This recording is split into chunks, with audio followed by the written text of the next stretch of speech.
बुद्धियुक्तो जहातीह उभे सुकृत दुष्कृते तस्माद्योगाय युज्यस्व योग कर्मसु कौशलम्। समत्व बुद्धि युक्त पुरुष पुण्य पाप दोनों को ही इसी लोक में त्याग देता है, उनसे लिपायमान नहीं होता। इसलिए समत्व बुद्धि योग के लिए चेष्टा कर। योगः कर्मसु कौशलम। समत्व बुद्धि के साथ कर्मों का आचरण कौशल ही योग है। संसार में कर्म करने के दो दृष्टिकोण प्रचलित हैं। लोग कर्म करते हैं तो उसका फल भी अवश्य चाहते हैं, या फल न मिले तो कर्म करना ही नहीं चाहते। किंतु योगेश्वर श्री कृष्ण इन कर्मों को बंधनकारी बताते हुए आराधना को एकमात्र कर्म मानते हैं। इस अध्याय में उन्होंने कर्म का नाम मात्र लिया। अध्याय 3 के 9वें श्लोक में उसकी परिभाषा दी और चौथे अध्याय में कर्म के स्वरूप पर विस्तार से प्रकाश डाला। प्रस्तुत श्लोक में श्री कृष्ण ने सांसारिक परंपरा से हटकर कर्म करने की कला बताई कि कर्म तो करो, श्रद्धा पूर्वक करो, किंतु फल के अधिकार को स्वेच्छा से छोड़ दो। फल जाएगा कहां? यही कर्मों के करने का कौशल है।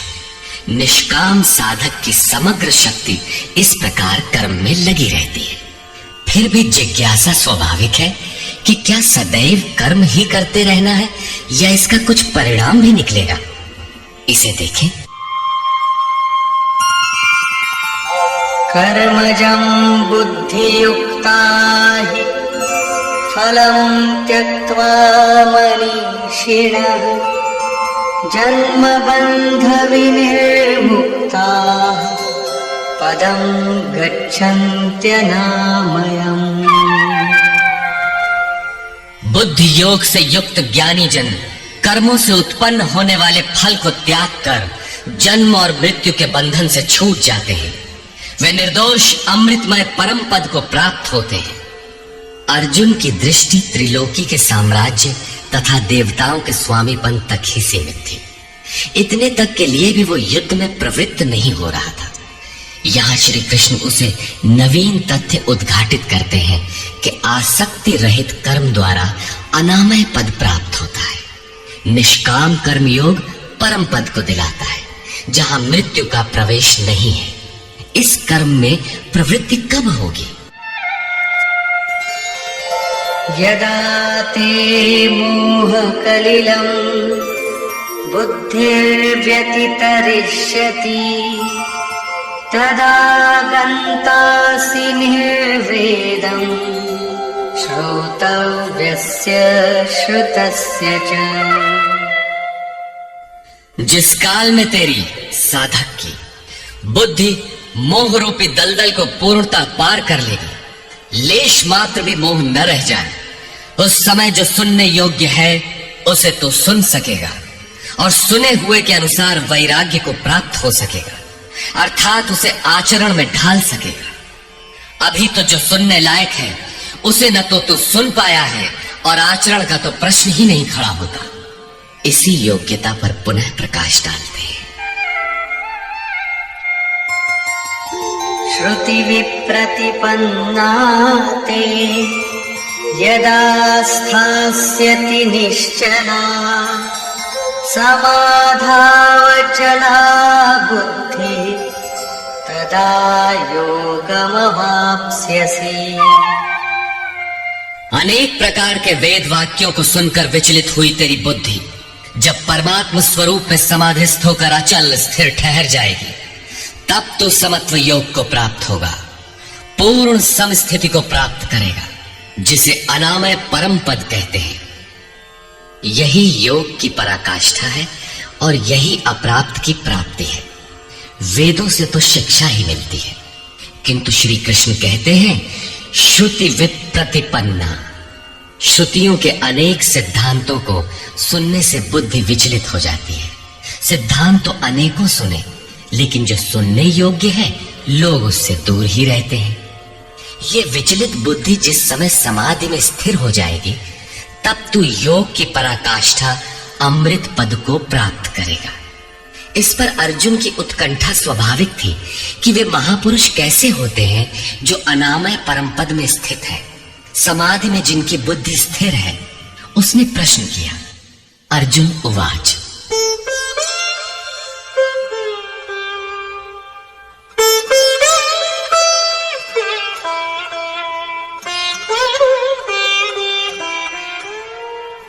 स्थितप्रज्ञस्य का भाषा समाधिस्थस्य केशव स्थितधिः किं प्रभाषेत किमासीत व्रजेत किम्।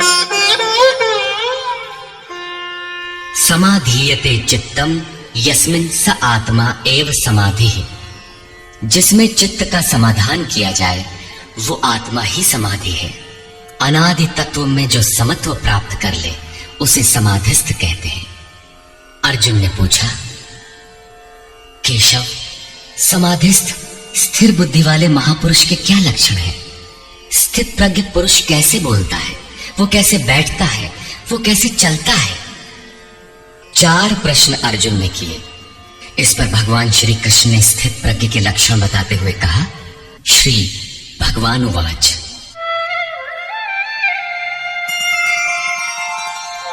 प्रजहाति यदा कामान् सर्वान् पार्थमनोगतान्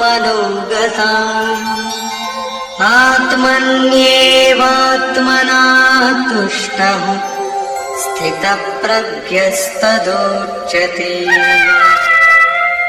पार्थ, जब मनुष्य मन में स्थित संपूर्ण कामनाओं को त्याग देता है तब वो आत्मा से ही आत्मा में संतुष्ट हुआ स्थिर बुद्धि वाला कहा जाता है। कामनाओं के त्याग पर ही आत्मा का दिग्दर्शन होता है। ऐसा आत्माराम आत्मतृप्त महापुरुष ही स्थित प्रज्ञ है। दुःखेष्वनुद्विग्नमनाः सुखेषु विगतस्पृहः वीतरागभयक्रोधः स्थितधीर्मुनिरुच्यते। दैहिक, दैविक तथा भौतिक दुखों में जिसका मन उद्विग्न नहीं होता, सुखों की प्राप्ति में जिसकी स्पृहा दूर हो गई है तथा जिसके राग, भय और क्रोध नष्ट हो गए हैं, मननशीलता की चरम सीमा पर पहुंचा हुआ मुनि स्थित प्रज्ञ कहा जाता है। उसके अन्य लक्षण बताते हैं। यः सर्वत्रानभिस्नेहः तत्तत्प्राप्य शुभाशुभम् नाभिनन्दति न द्वेष्टि तस्य प्रज्ञा प्रतिष्ठिता। जो पुरुष सर्वत्र स्नेह रहित हुआ, शुभ अथवा अशुभ को प्राप्त होकर न तो प्रसन्न होता है और न द्वेष करता है, उसकी बुद्धि स्थिर है। शुभ वो है जो परमात्मा स्वरूप में लगाता है, अशुभ वो है जो प्रकृति की ओर ले जाने वाला होता है। किंतु स्थित प्रज्ञ पुरुष अनुकूल परिस्थितियों से न प्रसन्न होता है और न प्रतिकूल परिस्थितियों से द्वेष करता है, क्योंकि प्राप्त होने योग्य वस्तु न उससे भिन्न है और न पतित करने वाले विकार ही उसके लिए है। अर्थात अब साधन से उसका अपना कोई प्रयोजन नहीं रहा। ऐसा व्यक्ति स्थित प्रज्ञ कहा जाता है। यदा संहरते चायम् कूर्मोऽङ्गानीव सर्वशः इन्द्रियाणीन्द्रियार्थेभ्यः तस्य प्रज्ञा प्रतिष्ठिता। जिस प्रकार कछुआ अपने अंगों को समेट लेता है, ठीक वैसे ही ये पुरुष जब सब ओर से अपने अंगों को समेट लेता है तब उसकी बुद्धि स्थिर होती है। खतरे को देखते ही कछुआ जिस प्रकार अपने सिर और पैर समेट लेता है, ठीक इसी प्रकार जो पुरुष विषयों में विचरती हुई इंद्रियों को सब ओर से समेटकर हृदय देश में निरोध कर लेता है, उस काल में उस पुरुष की बुद्धि स्थिर होती है। किंतु ये तो एक दृष्टांत मात्र है। खतरे का एहसास मिटते ही कछुआ तो अपने अंगों को पुनः फैला देता है। क्या इसी प्रकार स्थित प्रज्ञ महापुरुष भी विषयों में रस लेने लगता है? इस पर कहते हैं, विषया विनिवर्तन्ते निराहारस्य देहिनः रसवर्जं रसोऽप्यस्य परं दृष्ट्वा निवर्तते। इंद्रियों द्वारा विषयों को न ग्रहण करने वाले पुरुषों के विषय तो निवृत्त हो जाते हैं, क्योंकि वे ग्रहण ही नहीं करते, किंतु उनका राग नहीं निवृत्त होता, आसक्ति लगी रहती है। संपूर्ण इंद्रियों को विषयों से समेटने वाले निष्काम कर्मी का राग भी परम दृष्टवा, परम तत्व परमात्मा का साक्षात्कार करके निवृत्त हो जाता है। महापुरुष कछुए की तरह अपनी इंद्रियों को विषयों में नहीं फैलाता। एक बार जब इंद्रियां सिमट गई तो संस्कार ही मिट जाते हैं, पुनः वे नहीं निकलते। निष्काम कर्मयोग के आचरण द्वारा परमात्मा के प्रत्यक्ष दर्शन के साथ उस पुरुष का विषयों से राग भी निवृत्त हो जाता है। प्रायः चिंतन पथ में हठ करते हैं। हठ से इंद्रियों को रोककर वे विषय से तो निवृत्त हो जाते हैं, किंतु मन में उनका चिंतन राग लगा रहता है। ये आसक्ति परम दृष्टवा परमात्मा का साक्षात्कार करने के बाद ही निवृत्त होती है, इसके पूर्व नहीं। पूज्य महाराज जी इस संबंध में अपनी एक घटना बताया करते थे। गृह त्याग से पूर्व उन्हें 3 बार आकाशवाणियां हुई थी। हमने पूछा, महाराज जी आपको आकाशवाणी क्यों हुई, हम लोगों को तो नहीं हुई? तब इस पर महाराज जी कहे, हो ये शंका मोह के भई रही, अर्थात ये संदेह मुझे भी हुआ था। तब अनुभव में आया कि मैं 7 जन्म से लगातार साधु हूं। 4 जन्म तो केवल साधुओं सा वेश बनाए, तिलक लगाए, कहीं विभूति पोते, कहीं कमंडलु लिए विचरण कर रहा हूं। योग क्रिया की जानकारी नहीं थी, लेकिन पिछले 3 जन्म से बढ़िया साधु हूं, जैसा होना चाहिए। मुझ में योग क्रिया जागृत थी। पिछले जन्म में पार लग चला था, निवृत्ति हो चली थी, किंतु 2 इच्छाएं रह गई थी, एक तो स्त्री और दूसरी गांजा। अंतर मन में इच्छाएं थीं, किंतु बाहर से हमने शरीर को दृढ़ रखा। मन में वासना लगी थी, इसलिए जन्म लेना पड़ा। जन्म लेते ही भगवान ने थोड़े ही समय में सब दिखा सुनाकर निवृत्ति दिला दी।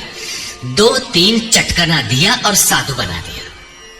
ठीक यही बात श्री कृष्ण कहते हैं कि इंद्रियों द्वारा विषयों को न ग्रहण करने वाले पुरुष के भी विषय तो निवृत्त हो जाते हैं, किंतु साधना द्वारा परम पुरुष परमात्मा का साक्षात्कार कर लेने पर वो विषयों के राग से भी निवृत्त हो जाता है। अतः जब तक साक्षात्कार न हो कर्म करना है। इंद्रियों को विषयों से समेटना कठिन है। इस पर प्रकाश डालते हैं, यततो ह्यपि कौन्तेय पुरुषस्य विपश्चितः इन्द्रियाणि प्रमाथीनि हरन्ति प्रसभं मनः। कौन्तेय, प्रयत्न करने वाले मेधावी पुरुष की प्रमथनशील इंद्रियां उसके मन को बलात् हर लेती हैं, विचलित कर देती हैं।